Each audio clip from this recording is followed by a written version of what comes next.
Salut à toi peuple du rhum, bienvenue sur la chaîne du bar de l'ours. L'ours c'est moi et le bar, il est derrière. Aujourd'hui, on se retrouve avec une bouteille d'un spiritueux, d'un alcool qu'on n'a encore jamais fait sur la chaîne. Parce que oui, l'ours ouvre ses chakras. Ce n'est plus nouveau maintenant.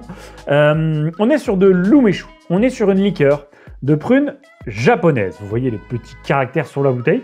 La bouteille est assez jolie, très simple. Après, un pas de vis, etc. Ça change un petit peu de ce que j'ai l'habitude d'avoir entre les mains. Donc je l'ai découvert l'année dernière, en 2024, cet alcool-là. Pas cette bouteille précisément. Au salon Multivers Spirit, merci Nicolas, à Lyon. Et il s'avère que j'ai goûté une version d'un umeshu vieilli, 3 ans. Et j'ai trouvé ça extrêmement bon, extrêmement bien fait. Pas si cher que ça et à des degrés en plus assez accessibles. Donc une belle boisson finalement qu'on n'a pas du tout l'habitude de voir chez nous. Et surtout, j'ai retrouvé en fait un petit peu là-dedans quelque chose qu'on a chez nous sur des eaux de vie françaises ou sur notamment par exemple des alcools d'apéritif comme le kir. En fait, cette bouteille m'a fait penser à ma mère. Quand j'ai goûté ça, l'umeshu, j'ai eu le côté amande et noyau de cerise, qui fait un petit peu kir. Ma mère étant une grande adepte de kir en apéro, en tout cas c'est un alcool qu'elle aime bien en apéritif, ça m'a fait penser à elle et je me suis dit tiens c'est un truc qui pourrait lui plaire. Et effectivement je lui ai fait goûter, alors celle-ci, pas le 3 ans de l'année dernière, je lui ai fait goûter celle-ci assez récemment et elle a plutôt bien aimé effectivement en apéro, même si elle n'a pas trouvé la parallèle avec le kir aussi fort que moi, mais il y a un petit côté un petit peu alcool d'apéritif français qu'on peut avoir sur des fruits, que ce soit la cerise, mais que ce soit de l'abricot par exemple aussi, ou de la prune. En parlant de prune, donc c'est l'umeshu, il est fait à partir de prunes, des prunes japonaises, l'ume. Je crois que l'arbre c'est mume, M-U-M-E, et donc les prunes qui viennent de l'arbre c'est les lume. Et les ume, U-M-E, nous donnent l'umeshu, le spiritueux, qui est tout simplement un alcool neutre, avec du sucre dans lequel on va faire macérer ces petites prunes. Alors je ne suis pas forcément peut-être le mieux placé pour vous parler de ça, de cet alcool, parce que le Japon, je ne suis pas un grand connaisseur, mais j'ai eu beaucoup de mal à trouver des informations et à trouver des Français qui connaissent les informations sur ce genre de choses.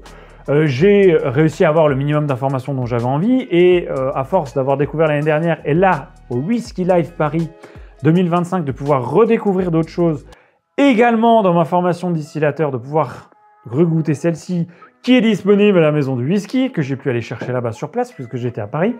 Et du coup, je me suis dit, viens, c'est intéressant, j'aime plutôt bien, on va le faire sur la chaîne, on va en parler un petit peu, même si j'ai pas toutes les connaissances. Alors, on est sur un alcool un petit peu traditionnel de ce que j'ai compris dans l'histoire japonaise. On est sur quelque chose qui se consomme chez eux et on va consommer cet alcool de plusieurs manières. On va le consommer autant pur, mais plutôt glacé. Effectivement, glacé, ça passe encore mieux. Avec des glaçons, bien évidemment, l'autre variante du glacé. Et ils vont le consommer avec du soda, avec de l'eau, ils vont rallonger, ou avec en cocktail, mais les cocktails, j'en ai trouvé assez peu. Après, c'est assez spécifique aussi comme goût. On est sur des tranches tarifaires qui vont entre 15 jusqu'à 50-55 € chez nous en France, à l'achat. Donc on est sur un panel assez élevé de tarifs, mais parce que à la base, en fait, c'est seulement fermenté et quand vous allez le mettre, finalement, il n'y a pas vraiment de vieillissement normalement sur le umeshu classique. Vous n'avez pas un vieillissement en barrique. Vous allez avoir un repos. Vous allez avoir quelques mois, effectivement, sur un umeshu classique. Mais généralement, on est à moins d'1 an, moins de 6 mois. Donc, on ne peut pas vraiment appeler ça un vieillissement. Et en plus de ce que j'ai compris, il y en a qui le font dans des cuves en inox ou dans des dames Jeanne. Donc, on n'est vraiment pas sur de vieillissement. On est plus un petit peu sur du repos, finalement. Alors, celui-ci, on est sur donc l'umeshu Genshu de la distillerie brasserie Akutsuru, qui fait également du whisky japonais et qui fait du saké. Et a priori, de ce que j'ai lu, de ce que j'ai écouté, ce serait plutôt assez qualitatif leurs produits. Eux, ils viennent de la préfecture de Hyogo, en sachant qu'évidemment, il y en a qui viennent un petit peu partout dans le pays. On est ici sur une bouteille qui est à 19,90 €. qui titre à 19,7 degrés d'alcool. C'est une bouteille de 70 centilitres. C'est un bouchon à vis. Voilà, rien d'extraordinaire. On a la petite étiquette qui te marque tout de suite. Tu vois que tu es tout de suite sur un produit asiatique. Tu comprends tout de suite. Et on a les petites prunes. Il y a cette petite dorure que moi j'aime bien, ce petit folichon. C'est extrêmement simple comme produit et comme esthétique. Mais pour le coup, pour une bouteille à 19 €, moi je trouve ça très bien. Ça fonctionne très bien, il n'y a pas besoin d'avoir un truc spécifique. La bouteille que j'avais eue l'année dernière, le vieilli 3 ans, était, il me semble, plus cher, ce qui est logique. Était autour, sans dire trop de bêtises, de 40 €, je crois, entre 35 et 40 €, ce qui me semblait pas déconnant. Et 70 centilitres, et avec une bouteille un petit peu plus travaillée, un esthétique un petit peu plus travaillé que celle-ci.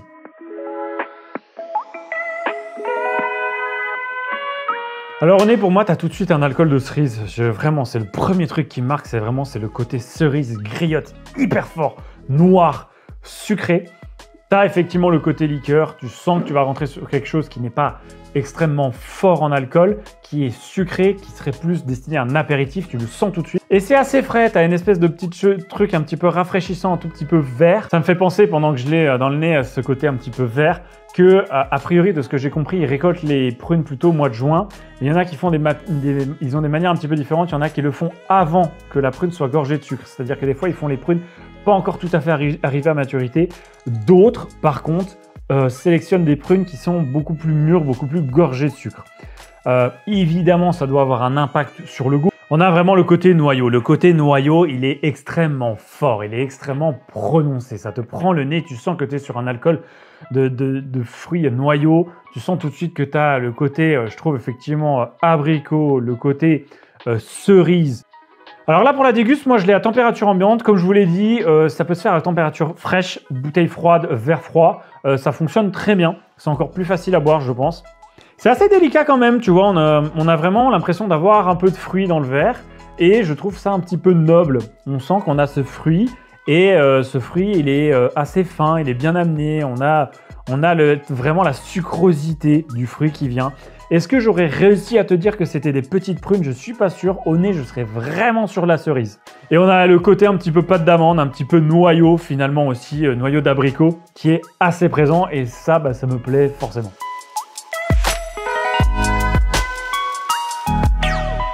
Alors en bouche, c'est effectivement très frais aussi.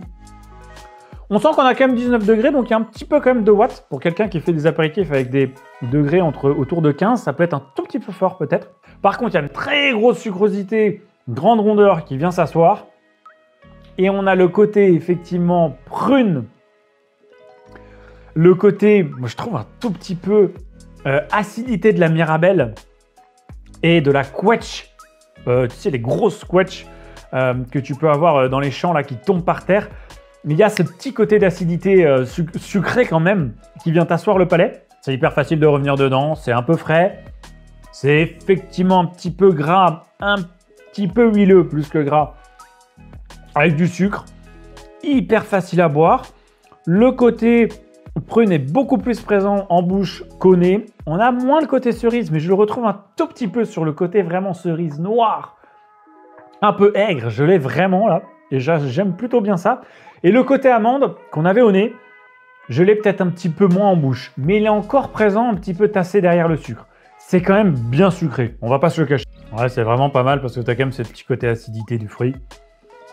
Tu as la grosse tranche de sucré, purée de fruits, confiture presque de fruits, confiture de mirabelle confite comme ça avec quand tu as la mirabelle en morceaux dans ta confiture, avec la petite craquelure de sucre. Mais tout ça de façon liquide. Et vraiment cette petite acidité qui vient un tout petit peu déranger, petite fraîcheur. Moi j'aime beaucoup, en apéro c'est hyper sympa, je trouve, c'est très très très cool. Même après en digestif, pour avoir un digestif qui n'est pas trop fort en degré d'alcool, pour pas t'atomiser la tronche, à 19,7, c'est plutôt cool. Si tu prends un petit verre comme ça, je trouve ça pas mal. Et je suis sûr qu'il y a plein de trucs à faire avec, il y a plein de desserts qui peuvent s'accorder avec ça, c'est sûr et certain. La tarte à la mirabelle, il peut y avoir un truc, mais pas que. Tu fais tes clafoutis, tu fais des crèmes brûlées. À mon avis, tu peux accorder ça avec pas mal de choses.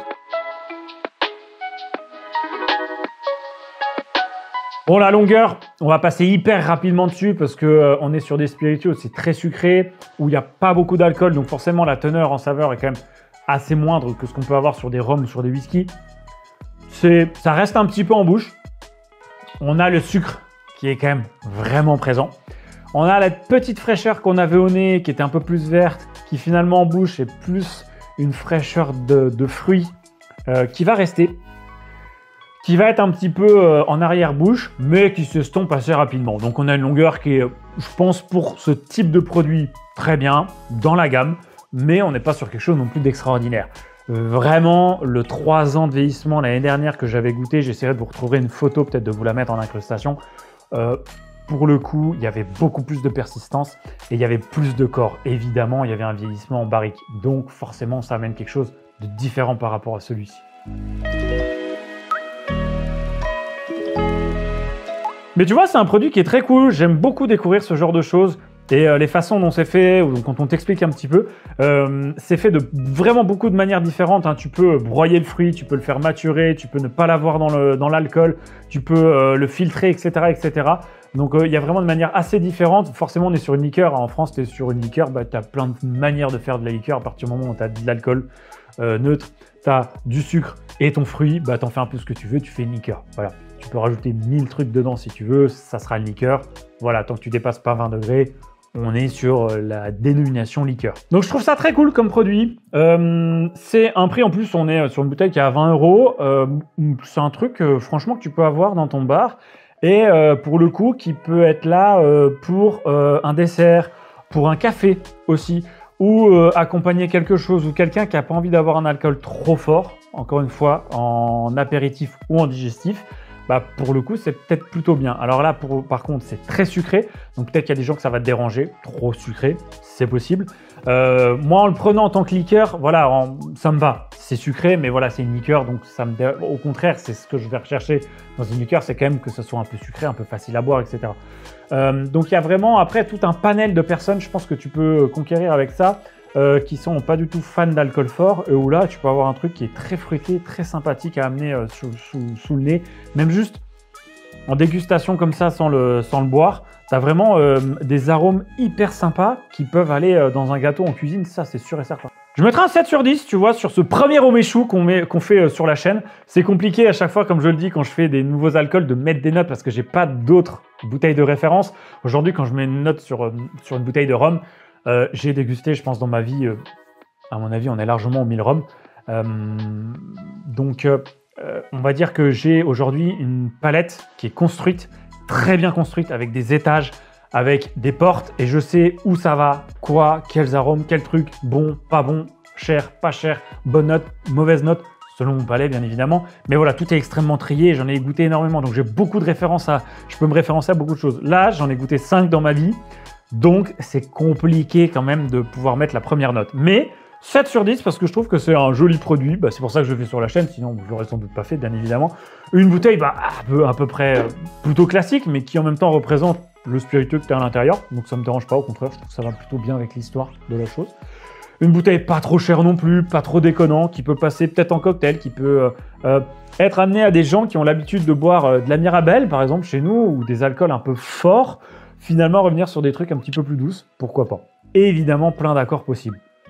Donc voilà, je pense un bon 7 sur 10 pour ce Umeshu Genshu Akutsuru, pour ce première dégustation de produits japonais d'ailleurs sur la chaîne. On se quitte là-dessus, merci à toi Peuple de Rome d'avoir visionné la vidéo, n'hésite pas comme d'habitude à commenter, partager, liker, abonne-toi et mets la petite cloche pour avoir la notification quand les vidéos sortent. Moi je vous dis à très vite pour d'autres vidéos, et puis comme d'habitude, n'oubliez pas, pas plus haut que le rhum, pour le coup, pas plus haut que l'Umeshu.